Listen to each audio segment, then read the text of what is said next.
Bueno, buenas noches, maestro. Vamos a presentar qué es el modelo OSI.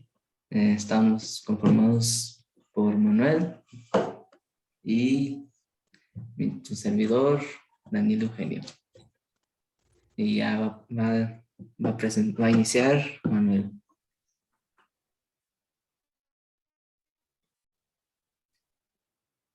¿Qué es el modelo OSI?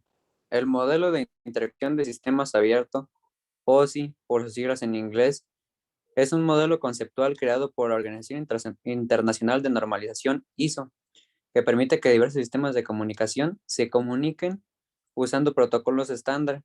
En resumidas cuentas, el modelo OSI proporciona a los diferentes sistemas informáticos un estándar para comunicarse entre sí. El modelo OSI se puede entender como una lengua universal de comunicación entre sistemas de redes informáticas que consiste en dividir un sistema de comunicación en 7 capas abstractas apiladas en vertical. Empezamos por la capa número 7, que sería la capa de aplicación. Esta es la que con los datos del usuario.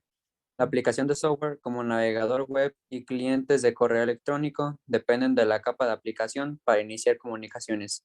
Sin embargo, debe quedar claro que las aplicaciones de software cliente no forman parte de la capa de aplicación. Más bien, la capa de aplicación es responsable de los protocolos y manipulación de datos de los que depende el software para presentar datos significativos al usuario.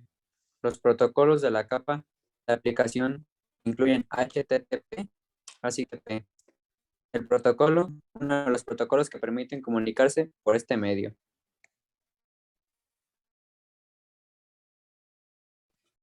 Eh, número 6, capa de presentación. Bien, Esta capa, SMTP, comunicarse por este medio. esta capa es principalmente responsable de preparar los datos para que los pueda usar la capa de Para aplicación. presentar datos significativos, así como transferencia por correo electrónico, uno de los protocolos que En otras palabras, la capa 6 hace que los datos se preparen para su consumo por las aplicaciones. La capa de presentaciones es responsable de la traducción, el cifrado y la comprensión de los datos. Dos dispositivos de comunicación que se conectan entre sí podrían estar usando distintos métodos de codificación, por lo que la capa 6 es la responsable de traducir los datos entrantes en una sintaxis que la capa de aplicación del dispositivo receptor pueda comprender. Si los dispositivos se comunican a través de una conexión cifrada, la capa 6 es responsable de añadir el cifrado en el extremo del emisor, así como de decodificar el cifrado en el extremo del receptor, para poder presentar a la capa de aplicación datos cifrados y legibles. Después, la capa de presentación es también la encargada de comprimir los datos que recibe de la capa de aplicación antes de ser enviados a la capa 5. Esto ayuda a mejorar la velocidad y la eficiencia de la comunicación mediante la minimización de la cantidad de datos que serán transferidos.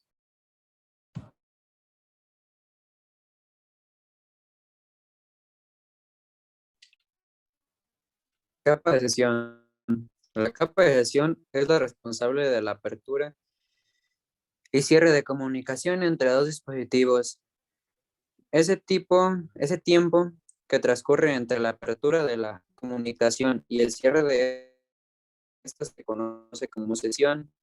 La capa de sesión garantiza la sesión permanezca abierta el tiempo suficiente como para transferir todos los datos que se están intercambiando.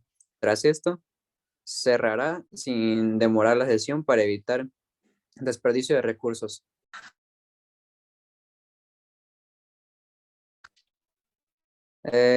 También sincroniza la transferencia de datos utilizando puntos de control. Por ejemplo, si un archivo de 100 megabytes está transfiriéndose, la capa de gestión podría fijar un punto de control cada 5 megabytes. En caso de desconexión o caída, tras haber transferido, por ejemplo, 52 megabytes, la sesión podría reiniciarse a partir de del último punto de control, con lo cual se quedarían unos 50 megabytes pendientes de transmisión. Sin esos puntos de control, la transferencia en su totalidad tendría que reiniciarse desde cero. Capa de transporte. La capa 4 es la responsable de las comunicaciones entre dos dispositivos. Esto implica, antes de proceder a ejecutar el envío a la capa 3, tomar datos de la capa de sesión y fragmentarlos seguidamente en trozos más pequeños llamados segmentos. La capa de transporte del dispositivo receptor es la responsable luego de rearmar tales segmentos y construir con ellos datas que la capa de sesión pueda consumir. La capa de transporte es también la responsable del control de flujo y del control de errores. El control de flujo sirve para determinar la velocidad óptima de transmisión que garantice que un emisor con velocidad de conexión alta no apabulle a un receptor cuya conexión sea lenta. La capa de transporte realiza un control de errores en el extremo receptor consistente en asegurarse de que todos los datos recibidos estén completos y solicitará el reenvío en caso de que no.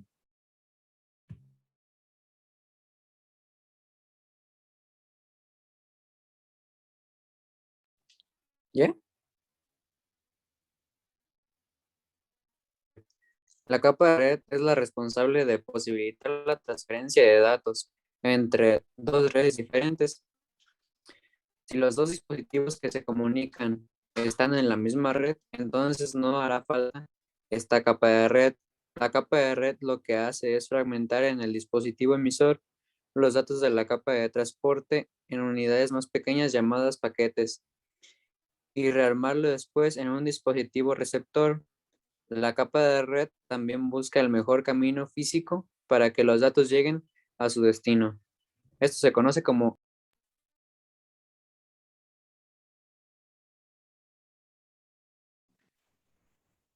Capa de enlace de datos. La capa de enlace de datos es muy similar a la capa de red, salvo que lo que hace es facilitar la transferencia de datos entre dos dispositivos ubicados en una misma red. La capa de enlace de datos toma los paquetes de la capa de red y los rompe en trozos más pequeños denominados tramas. Al igual que la capa de red, la capa de enlace de datos es también la responsable del control de flujo y de errores respecto de esa comunicación dentro de la red. La capa de transporte solo realiza esto último respecto de comunicaciones entre redes. Capa física. Esta capa incluye los dispositivos físicos que participan en la transferencia de datos, como los cables. Se trata también de la capa en la que los datos se convierten en una secuencia de bits, que es una serie de unos y ceros. La capa física de ambos dispositivos debe consensuar además una convención de señales que permita distinguir los unos de los ceros en ambos dispositivos.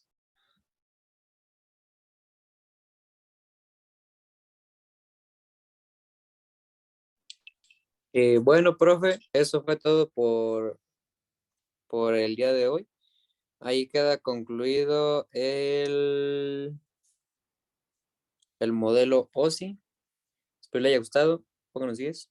Gracias.